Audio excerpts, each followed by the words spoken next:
Assalamualaikum warahmatullahi wabarakatuh. Alhamdulillah, segala puji milik Allah Subhanahu wa taala. Ketemu lagi dengan Jakatorek 165.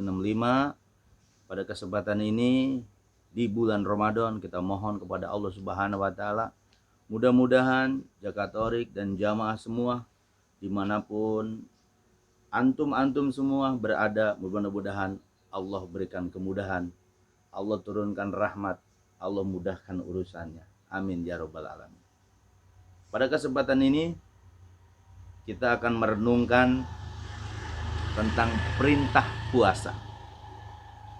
Ketika puasa itu diperintahkan oleh Allah di dalam surah Al-Baqarah, kita ulang lagi tentang ayat Qur'annya, ya ayyuhalladzina amanu kutiba alaikumusiyam. Wahai orang-orang beriman, diwajibkan atas kamu berpuasa. Kama kutiba alal ladzina min qablikum, sebagaimana diwajibkan orang-orang terdahulu. La'allakum tattaqun, supaya kamu menjadi orang yang bertakwa. Kata-kata la'allakum tattaqun itu adalah tujuan ibadah.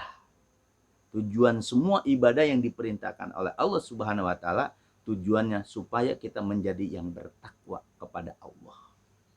Ketika kita diperintahkan sholat 5 waktu, tujuannya tidak lain supaya menjadi orang yang bertakwa.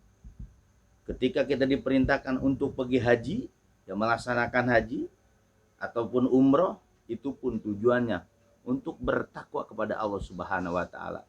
Begitupun puasa. Kita diperintahkan oleh Allah berpuasa di bulan Ramadan. Di bulan Syawal bukan beda lagi tuh. Di bulan Ramadan ini pun diperintahkan tujuan akhirnya adalah menjadi orang yang bertakwa. Takwa ini merupakan masdar. Dia masdar yang artinya ketakwaan. Nah, takwa ini di mana orang bertakwa itu sebagaimana di dalam surah Al-Baqarah, wattaqullah yu'allimukum. Bertakwalah kamu kepada Allah, niscaya Allah akan mengajarkan suatu ilmu kepadamu. Ternyata orang-orang yang sukses ketika menjalankan perintah Allah, itu akan diberikan ilmu yang memang kita nggak belajar, atau bukan dari buku, atau bukan dari siapapun gurunya, tiba-tiba dikasih. Itu disebut ilmu laduni.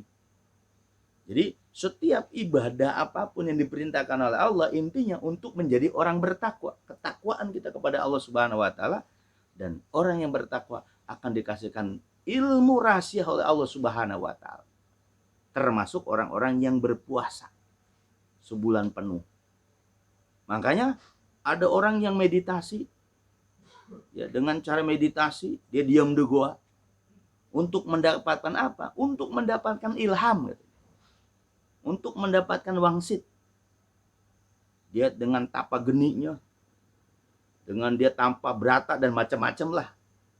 Itu tujuan apa? Supaya mereka mendapatkan suatu kekuatan. Nah, makanya orang yang berpuasa Ramadan itu dikasih kekuatan oleh Allah Subhanahu wa taala. Kekuatan apa? Kekebalan tubuhnya dari penyakit. Maka kata Rasulullah, sumu tasihu. Puasalah kamu, nanti kamu akan menjadi sehat.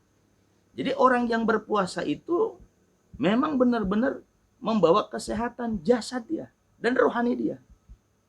Ada orang di luar agama Islam, ya, penganut agama yang lain, mengatakan bahwa puasa yang dilakukan oleh orang Islam seperti makan sahur itu akan memberikan imun, kekuatan tubuh, ketebalan tubuh. Nah, itulah puasa yang kata Rasulullah 400 abad yang lalu, tasumu tasyu, berpuasalah kamu, maka kamu akan menjadi sehat. Nah, tujuan puasa yang kedua ini untuk sehat badannya dan sehat rohaninya. Kemudian orang yang berpuasa itu akan diberikan suatu rahasia-rahasia. Dan rahasia-rahasia itu seperti yang dilakukan oleh empu-empu zaman dulu atau karuhun-karuhun kita. Ketika dia pengen naik derajat, dia berpuasa. Seperti ayam, ayam itu ketika dia bertelur, ya, setelah telurnya itu keluar, kemudian dikerem. Ya, dikeremin sama dia, itu selama 40 hari, 40 malam, baru dia netes. Itu kalau ada ayam-ayam di kampung. Begitupun manusia, ketika diperintahkan suruh berpuasa, puasa tangannya, puasa matanya, puasa mulutnya, puasa akalnya, puasa pikirannya, terfokus hanya ibadah kepada Allah, tidak terfokus dengan lain, maka akan diberikan suatu rahasia, yaitu rahasia ketakwaan. Jadi orang-orang bertakwa, wali-wali itu takiyun, orang-orang bertakwa semua. Bisa dijadikan wali oleh Allah, aulia Allah, kekasih Allah. Makanya di bulan puasa ini intinya ibadahnya untuk supaya menjadi orang yang bertakwa. Orang bertakwa itu akan dikasih ilmu laduni. Ilmu yang tanpa guru, yang tanpa dari buku, dia akan diberikan ilmu rahasia oleh Allah Subhanahu wa taala. Jadi ingat, takwa itu ada kalimat takwa. Kalimat takwa itu adalah kalimat la ilaha illallah.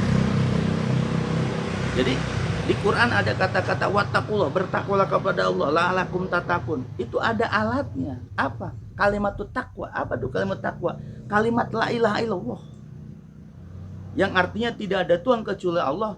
Itulah la ilaha illallah.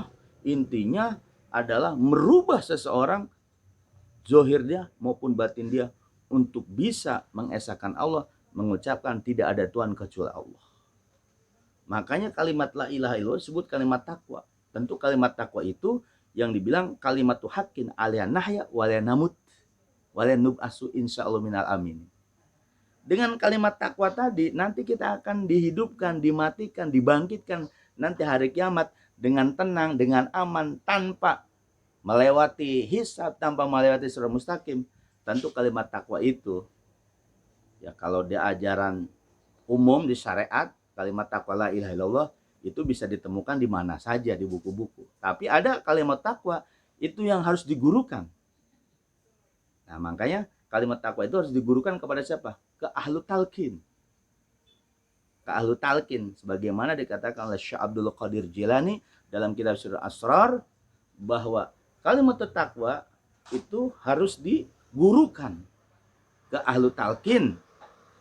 Itu untuk mendapatkan apa? Supaya hayatu qalbiyah ukhrawiyah, supaya hidup hati kita. Nah, itu tujuannya. Sama dengan puasa pun. Untuk menjadikan yang bertakwa. Bukan bertakwa itu pakai sorban, pakai peci. Belum tentu yang pakai peci, pakai sorban itu menunjukkan ketakwaan. Tapi ketakwaan itu zahir batin.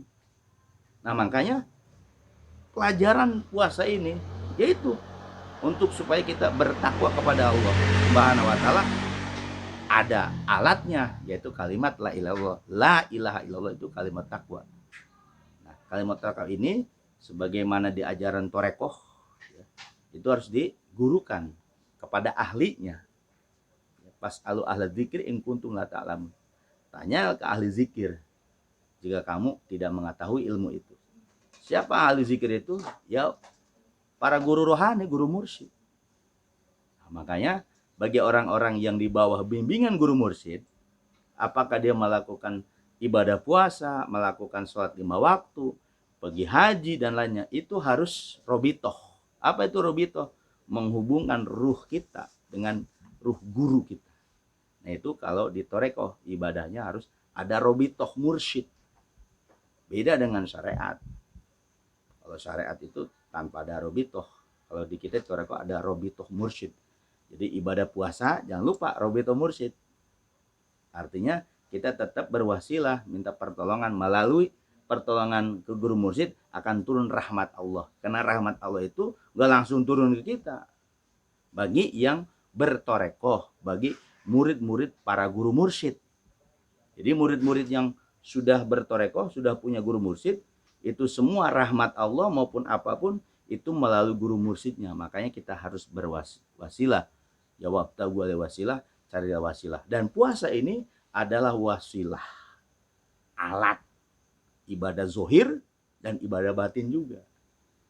Nah, makanya puasa itu ada puasa orang umum, puasa orang khusus, ada puasa khusus khusus. Ini mudah-mudahan di bulan Ramadan ini Kultum Jakatorik 165 menyapa khususnya buat murid-murid TKN 165 di bawah bimbingan Syekh Abdurrahman. Jangan lupa kita tetap dalam ibadah robitoh mursyid, robitoh kepada guru. Ingat warisannya ilmu guru, amal guru, marifat guru, adab guru. Itu nggak boleh ditinggalkan, khususnya di bawah bimbingan Syekh Abdurrahman. Ketika Anda puasa pun niat puasa, sholat 5 waktu semuanya robitoh kepada guru. Itu tidak musyrik. Dan kita memang orang-orang murid toreko itu segala melakukan sesuatu harus robitoh kepada guru dulu.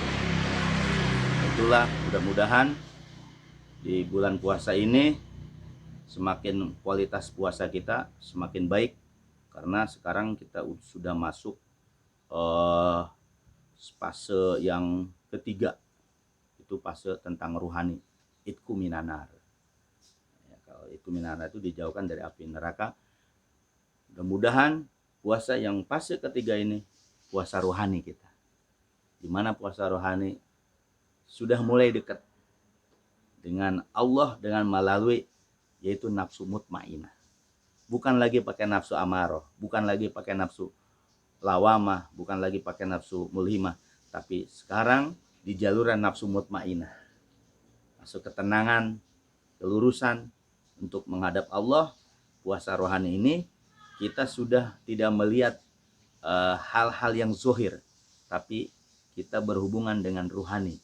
Puasa rohani ini puasa yang orang-orang khusus khusus. Mudah-mudahan kita termasuk orang-orang yang puasa khusus khusus, apalagi orang yang sudah tahu cara alatnya untuk bisa tembus atau beribadah kepada Allah dengan sebenarnya, itu dengan kalimat tadi, itu kalimat takwa. Mudah-mudahan ruhani kita maupun jasad kita selalu disehatkan oleh Allah Subhanahu wa taala dengan wasilah guru mursyid bagi orang-orang yang bertoreko. Bagi orang-orang yang belum bertoreko, silakan sesuai ibadah dengan versi yang diajarkan di umum atau yang standar yang di umum. Dan ini perbedaannya sekali lagi beda pandang doang. Kalau orang-orang toreko sudah masuk ke dalam, orang-orang syariat itu baru di luar. Jadi antara orang yang di luar sama orang di dalam, zohir sama batin. Tapi itu semua adalah menyatu. Nah, disatukan dengan latihan kita puasa sebulan penuh ini menjadi orang-orang yang ruhaninya suci, yang akan menghadap Allah ruhani kita. Nah, orang-orang toreko nggak bisa ruhnya itu langsung ke Allah. Dia harus ada wasilah yang disebut guru mursyid. Mudah-mudahan bermanfaat. Saya akhiri wabillahi taufiq wal hidayah. Wassalamualaikum warahmatullahi wabarakatuh.